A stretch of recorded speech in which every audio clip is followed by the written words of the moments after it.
Hello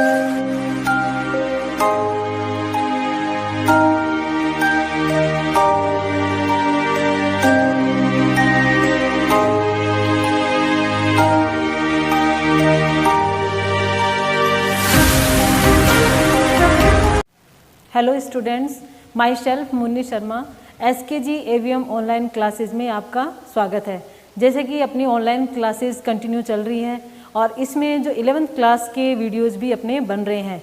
और अब जैसे कि आप लोगों को अपनी 10th का रिजल्ट आने के बाद अपनी अपनी फैकल्टी चूज करोगे आप, तो उसके बाद में जो भी आप फैकल्टी चूज करते हो उसमें जो कंपल्सरी सब्जेक्ट है, जैसे अपने इंग्लिश और हिंदी है, तो वो सब्जेक्ट तो आप लोगों के साथ में रहने ही है, वो आप लोगों को साथ में पढ़ने ही है, चाहे कोई सी फैकल्टी आपकी हो। तो इसमें अपना जो मैं वीडियो देने जा रही हूँ वो इंग्लिश में रहेगा। और अपनी जो इंग्लिश में जो NCERT के अंडर में जो बुक्स आई है अपनी 11th की, वो 2 बुक्स हैं, एक है हॉर्नबिल और एक स्नैपशॉट। तो अपना जो सबसे पहले वीडियो आपको मैं पहले दे चुकी थी एक, तो वो वीडियो दिया गया था हॉर्नबिल बुक में से एक पोएम का लिया गया था और वो अपनी पोएम थी द फोटोग्राफ। तो इसका एक फर्स्ट स्टेंजा का वीडियो पहले बन चुका है, वो पहले बनाया गया था। तो इसमें जो आगे सेकंड और थर्ड स्टेंजा हैं, तो इसके जो सेकंड स्टेंजा वो थोड़ा सा बड़ा है और जो थर्ड स्टेंजा वो छोटा है। तो ये 2 स्टेंजा अपने बचे हुए हैं, एक छोटी सी पोएम है। तो इसमें अगले जो सेकंड जो स्टेंजा अपन पढ़ेंगे वो आज के वीडियो में पढ़ेंगे। लेकिन इससे पहले अपन जो फर्स्ट स्टेंजा पढ़ चुके थे उसको मैं आप लोगों को रिकॉल करवा देती हूँ, थोड़ा सा उसको रिवाइज कर लेते हैं ताकि अपन लोगों को पता रहेगा कि अपन कौन सी पोएम पढ़ रहे हैं। इस पोएम जो सेकंड स्टेंजा था उससे भी अपन लिंक रहेंगे। तो अपन ने जो पहला स्टेंजा पढ़ा था उसमें था कि अपनी जो पोइटेस थी शर्ली टाउल्सन, तो वो अपनी मदर को रिकॉल करती है, मदर को याद करती है। तो अपनी मदर को याद करते हुए उनकी एक फ़ोटो है उसकी मदर की, उनकी मदर की 2 कज़न की, उन फोटो को देखते हुए अपनी मदर को याद करती है। तो फर्स्ट स्टेंजा में बताया गया था कि किस प्रकार उसकी मदर और उसकी 2 कज़न थी, वो अपनी जो छुट्टियां थी वो एक बीच पे मनाने के लिए गई थी और उस बीच पे जो छुट्टियां मनाने गई थी वहाँ पे एक अंकल के द्वारा उनकी एक फ़ोटो खींची गई थी। तो एक फ़ोटो कैप्चर करने के बाद जो फ़ोटो थी उसमें उनकी जो मदर थी, जो पोइटेस की मदर थी, वो बीच में थी क्योंकि वो उन तीनों में से बड़ी थी, यानी 2 कज़न उनके साथ में थी। तो 2 कज़न थी, उन दोनों ने उनका दोनों साइड से हाथ पकड़ रखे थे और वो उनकी मदर थी वो बीच में थी। और वो तीनों जो बहनें थी, तीनों जो लड़कियां थी, वो क्या कर रही थी, वहाँ पे उस बीच में पैडलिंग कर रही थी, यानी पानी के अंदर पाँव चला रही थी। तो ये जो फ़ोटो उसकी मदर की थी, उस फोटो को देख करके जो पोइटेस है वो अपनी माँ को याद करती है। और इस स्टेंजा के अंदर जो लास्ट की 2 लाइन बताई गई थी उनको इम्पोर्टेंट बताया गया था।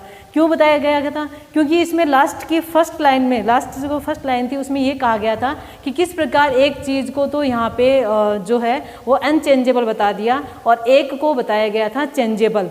जो अनचेंजेबल था उस फोटो के अंदर वो था उसकी जो जो उस फोटो के अंदर समुद्र को दिखाया गया था वो अनचेंजेबल था, यानी पोइटेस कहती है कि उस सी के अंदर एकदम नए के बराबर जो चेंज हुआ था।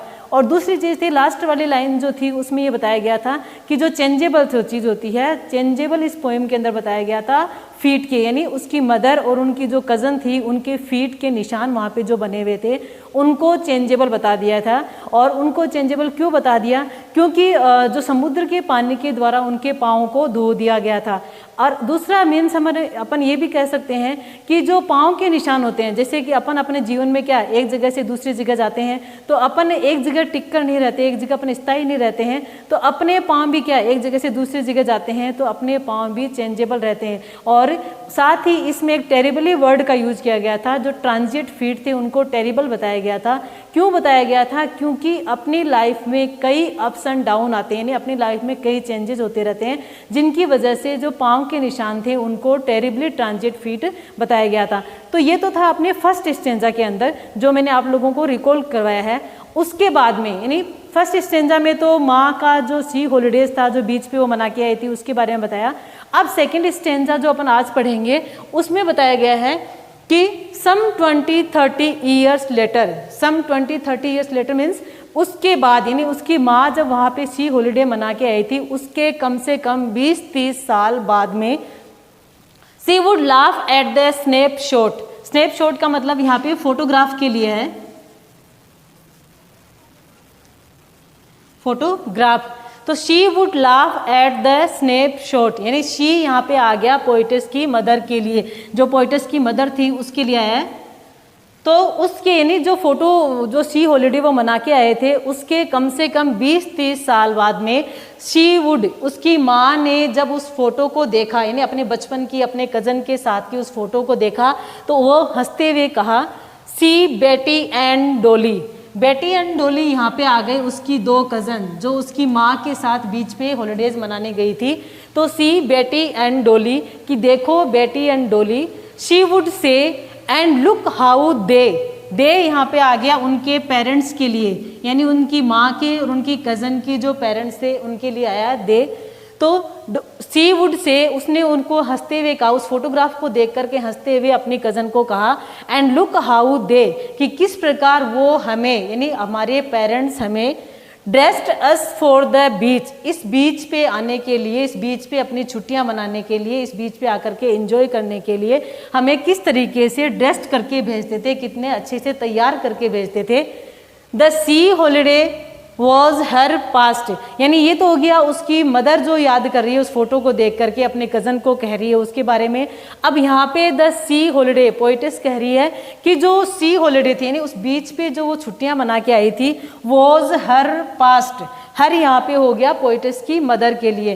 तो उस अपने बचपन में जो बीच पे अपनी छुट्टियां मना के आके गई थी वो तो हो गया उसकी माँ का पास्ट, यानी उसकी माँ का अतीत बन गया था। माइन इज हर लाफ्टर, बल्कि मेरा पास्ट क्या बन गया, उनकी हंसी, अपनी माँ की हंसी, यानी उस फोटो के अंदर उसकी माँ जो हंस रही है तो उस माँ की हंसी उनका पास्ट बन गया। साथ ही साथ 20-30 साल बाद में जब उसकी माँ फोटो को देख करके हंसते हुए अपने कज़न को बोलती है तो वो जो हंसी है वो भी उसकी पोइटस का पास्ट बन गया, यानी उसकी माँ का पास्ट तो बन गया जो सी हॉलीडे बीच में मना के आई थी वो, और जो पोइटस हैं उनका पास्ट बन गया अपनी माँ की हंसी। बोथ राई, राई का मतलब होता है डिसअपॉइंट, डिसअपॉइंट, डिसअपॉइंट का मतलब निराश होना। बोथ का मतलब हो गया दोनों के लिए, बोथ यानी दोनों, और डिसअपॉइंट निराश। Both rye with the laboured ease of loss, यहाँ पे लेबर्ड आया है, लेबर्ड का मतलब किसी चीज को बहुत ही श्रम से प्राप्त करना, प्राप्त करना। ईज का मतलब हो गया आसानी से, और लॉस का मतलब नुकसान। Both rye with the laboured ease of loss, both यानी यहाँ जो दोनों, दोनों यानी पोइटस और उसकी मदर, राई डिसअपॉइंट हैं, दोनों ही निराश हैं। क्यों है? With the laboured ease of loss, यानी जो उनके जीवन में नुकसान आया है, यानी जिस चीज़ को उन्होंने बहुत ही श्रम से प्राप्त किया थी। एक तो हो गया कि उसकी माँ का बचपन जो अपने हंसी खुशी व्यतीत कर रही थी, तो उसकी माँ का बचपन उसके पास से चला गया, और दूसरा नुकसान हो गया कि उस पोइटस के लिए कि आज उसकी माँ उसके पास नहीं है। तो दोनों ही अपने नुकसान के लिए दोनों ही क्या निराश हैं, और दोनों का यहाँ पे अलग अलग नुकसान हो गया जो उनके लिए बहुत ही आसानी से उनको स्वीकार करना पड़ेगा। तो वो था अपना सेकंड स्ट्रेंजा, जिसमें पोइट की मदर का पास्ट बताया गया था, और पोइटस खुद अपना जो है वो पास्ट बता रही है, और दोनों ही अपने पास्ट को लेकर के निराश है क्योंकि दोनों ने अपने जीवन में एक नुकसान को पाया है, और दोनों का अलग अलग नुकसान बता दिया। उसकी माँ के लिए तो नुकसान हो गया कि उसका बचपन चला गया, और पोइटस के लिए हो गया कि उसकी माँ उनके साथ नहीं है, उस माँ की हंसी उनके साथ नहीं है, तो दोनों का नुकसान उसमें बताया गया था। अब अपना जो थर्ड और लास्ट स्टेंजा है, जो छोटा सा स्टेंजा है, तो इसमें है कि now she has been dead. She यहाँ पे वापस उनकी मदर के लिए है, जो पोइटस की मदर है उनके लिए है।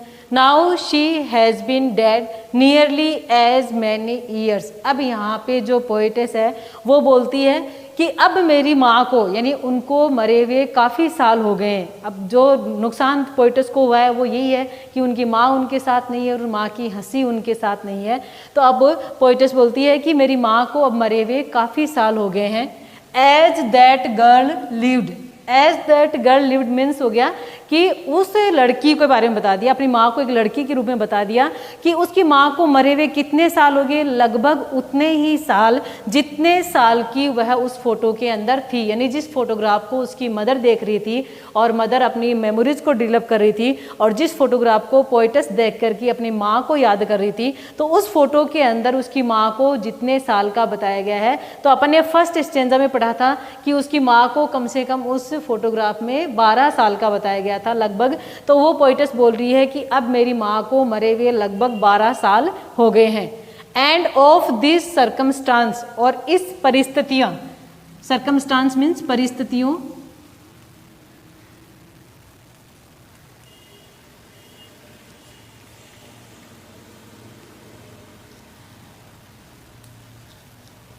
एंड ऑफ दिस सर्कमस्टांस, और ये जो परिस्थितियां उनके जीवन में आई, यानी उसकी माँ उनके साथ नहीं है, वो अब एक्सपायर हो गई है और उनकी माँ की मेमोरी उनके साथ में है। तो इन परिस्थितियों में देयर इज़ नथिंग टू से एट ऑल। अब पोएटस कहती है कि ऐसी परिस्थितियों में अब मेरे पास कहने के लिए कुछ भी नहीं है, क्योंकि अब मेरी माँ मेरे साथ नहीं है, मेरी माँ की हंसी मेरे साथ नहीं है, तो अब मेरे पास कहने के लिए कुछ भी नहीं रहा है। इट्स साइलेंस, साइलेंस, तो रहा जो मेरे पास है वो केवल चारों तरफ रहा सन्नाटा, शांति। अब जो मेरे जीवन में रह गया है केवल सन्नाटा रहा है, केवल शांति रही है। और वो इसलिए बोलती है क्योंकि उनके हार्ट में एक पेन है अपनी माँ को लेकर के, अपनी माँ को लेकर के वो दुखी हैं, तो एक दर्द उनके जीवन में रह गया। तो उस दर्द की वजह से वो कहती हैं कि मेरे जीवन में केवल अब चारों तरफ सन्नाटा ही सन्नाटा है, क्योंकि मेरी माँ अब मेरे पास नहीं है और ना ही मेरी माँ की हंसी मेरे पास नहीं है। केवल एक फोटोग्राफ है जिसको देख करके मैं अपनी माँ को ड्रिलअप कर सकती हूँ, अपनी माँ की मेमोरी को याद कर सकती हूँ और उनका बचपन को मैं देख सकती हूँ। तो अब मेरे पास कहने के लिए कुछ नहीं है सिवाय शांति के। तो ये अपना था लास्ट स्टेंजा। तो इस प्रकार अपनी ये छोटी सी पोएम थी जो बहुत ही टचिंग पोएम थी, यानी एक बच्ची है अपनी माँ को याद करते हुए अपनी बातें हैं वो कह रही है। तो ये पोएम थी। इसमें पोएम में अपने जो 2 क्वेश्चन होते हैं वो 2 इंपॉर्टेंट बनते हैं। एक तो अपन ने जो फर्स्ट स्टेंजा में कार्डबोर्ड का यूज किया था, यानी फोटोग्राफ के लिए जब पोएटस ने कार्डबोर्ड का यूज किया था, तो पोएटस ने वो कार्डबोर्ड का यूज क्यों किया था, कैसे किया था, इस तरीके का एक क्वेश्चन है जो अपने पोएम में फर्स्ट नंबर का क्वेश्चन है। तो एक तो वो इम्पोर्टेंट क्वेश्चन बनता है और एक अपना बनता है कि जो पोएटस ने जो 3 स्टेंजा बताए हैं, तो तीनों स्टेंजा में पोएट ने क्या क्या डिस्क्राइब किया है, किसके बारे में बताया है, क्या बताया है, कौन सी फीलिंग्स उनके अंदर हैं। तो ये तो तीनों स्टेंजा में पोएटस ने जो कुछ भी बताया है तो उसका एक क्वेश्चन बनता है जो अपने लास्ट नंबर का क्वेश्चन है। तो ये जो 2 क्वेश्चन होते हैं ना, ये 2 क्वेश्चन अटेम्प्ट हो जाते हैं, तो उसके बाद में जितने भी अपने क्वेश्चन होते हैं वो ऑलमोस्ट आपके अटेम्प्ट हो जाएंगे। तो ये आप कोशिश करना कि इन पोएम को पढ़ करके ये 2 क्वेश्चन को फाइंड आउट करने की कोशिश करना। Thank you.